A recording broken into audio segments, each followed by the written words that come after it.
Looks like Candace Owens might not be as out there as people originally thought, because Jaguar Wright just stepped in and basically backed her up. Yep, Jaguar is now echoing the same things Candace has been shouting from the rooftops about Charlie Kirk's suspicious death. Not only that, but Jaguar's hinting she's ready to actually drop names of the people allegedly tied to it. And if you know anything about Jaguar Wright, you know this woman does not do filters. So let's dive into the tea she's spilling. Jaguar's built her entire reputation on saying exactly what's on her mind. She'll joke, sure, but lying? That's never been her style. And when it comes to Charlie, she's been relentless, calling it a cover-up of massive proportions. Candace, on the other hand, has been demanding transparency from day one. Remember, she was one of the first voices raising eyebrows after the FBI swooped in and yanked the case away from local police. The Bureau even put out this polished statement at the time. As soon as we heard about the shooting, special agents and personnel from the Salt Lake City field office responded immediately. We have full resources devoted to this investigation, including tactical, operational, investigative, and intelligence. To be clear, the FBI will fully support and co-lead this investigation alongside our partners. At first, most people shrugged. Charlie was a high-profile figure with political influence, so federal involvement made sense. But Candace wasn't buying it. She tweeted. The feds immediately interjected and took over the case from local police departments. If they had wanted to catch Charlie's killer, they would have immediately publicized all pictures and videos, and the internet would have solved it in minutes. The desire was never there. In her eyes, the FBI was running cover. She insisted more people were involved, demanding answers, and even pointed at Discord as part of some underground pipeline fueling violent crimes.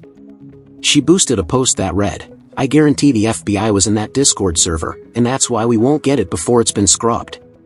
Critics clapped back, branding her attention-hungry, a clout chaser, and straight-up conspiracy peddler.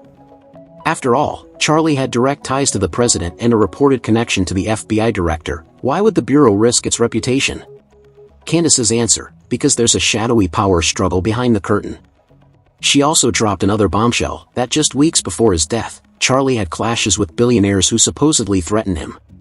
Candace claimed Charlie Kirk was fighting with some very powerful billionaires that he took money from over things he was discussing. The pressure on him was immense over the last 2 weeks. The truth will be revealed. The messages will be leaked, and the movement he built will rise up. She didn't stop there. She amplified a tweet saying Charlie was about to lose his final big donor because he wouldn't ban Tucker Carlson from events, calling the mega-rich backers hypocrites hiding behind fake tears. There are a lot of people shedding crocodile tears. The billionaires must be exposed for the cretins that they are.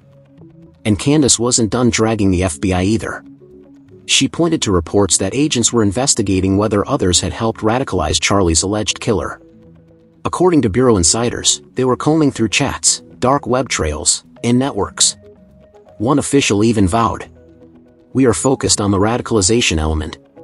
The truth will not be hidden or buried or classified. The public will know. No stone should be left unturned. The public deserves answers on who radicalized this degenerate, and they must be held accountable." Candace wasn't impressed. She clapped back. "We know they are lying. If they'd prefer to try another BS narrative before my show, we'll be happy to shred that one, too." So in her mind, the Bureau's real mission is shielding billionaires she says had a hand in Charlie's death. By calling this out, she claims she's painted a big fat target on herself. Fans noticed her no-show at Charlie's memorial, but jaws really dropped when she revealed she skipped it because she feared for her own safety. I said there is no way we are going to this event now. There's a 0% chance. First and foremost, why are you saying anybody can go to it? You just buy a ticket to the event, and you're all working to try to get me to confirm that I'm going. And you're doing this as if you're trying to push my buttons and be like, we got to make her get into her ego so she shows up and posts it on social media. Nope, actually, while I'm attacking the feds, maybe not going to a public event, which the feds are organizing, is probably a very good idea. I'm good. You know what I'm gonna do? I'm gonna listen to Power on my headphones and go see Ye. How's that for a memorial for Charlie Kirk? That feels like the right thing for me to do right. And honestly, credit where it's due, people started shifting their perspective pretty fast, because the official story just wasn't making sense. Exhibit A, the suspect's grandmother.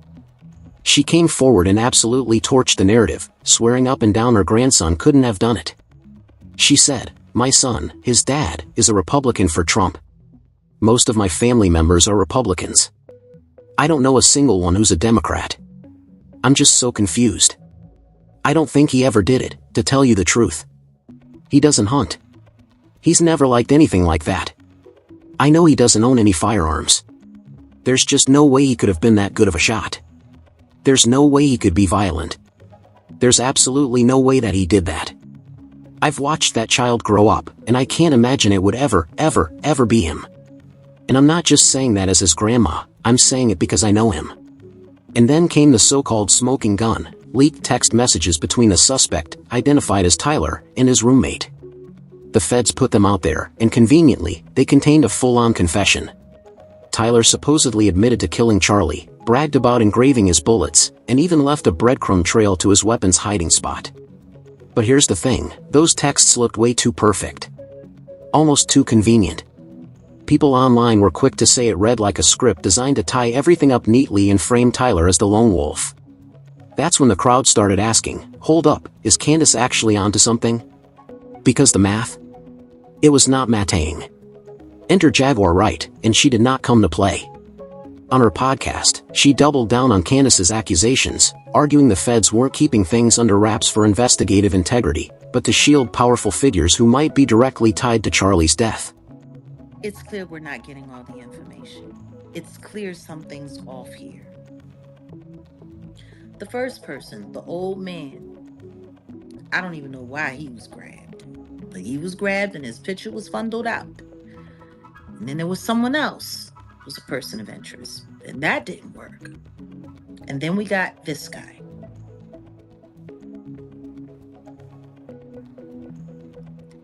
He had a bulletproof vest that might have caught the exit. Really?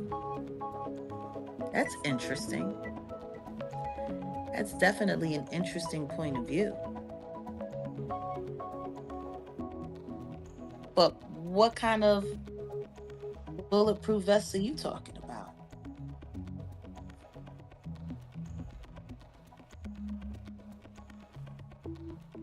Because usually bulletproof vests, they cover your front, they cover your back. There's points of vulnerability on the sides usually. I haven't seen too many. I mean, was he wearing like hardcore Kevlar? Like fully body casted? That's wild. Nobody mentioned that yet.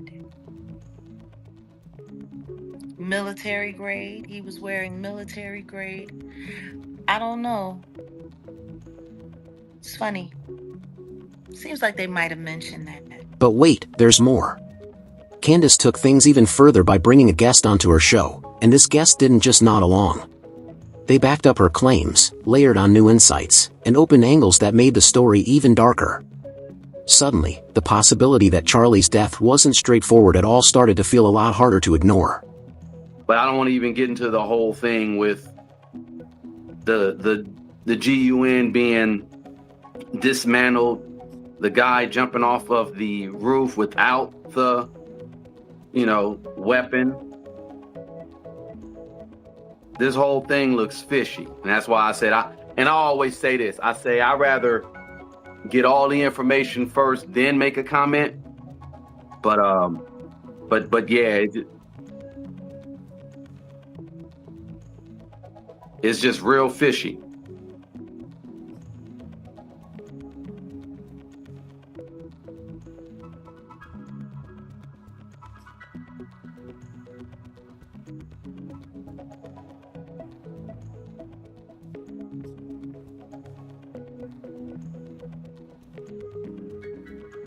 Of course.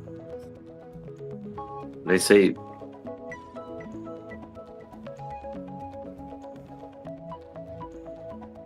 we have a right to question the validity of it. And it's got to pass the smell test. There's something wrong with all of this.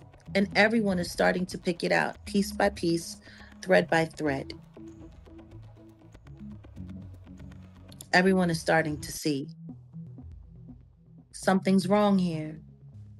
The question is, why? And that's really the million-dollar question. If the feds are indeed protecting billionaire interests, as Candace and Jaguar allege, that's not just shady, that's dangerous on a whole new level. But I want to know what you think. Do you believe this is a full-blown conspiracy, or are Candace and Jaguar just cranking the drama too high?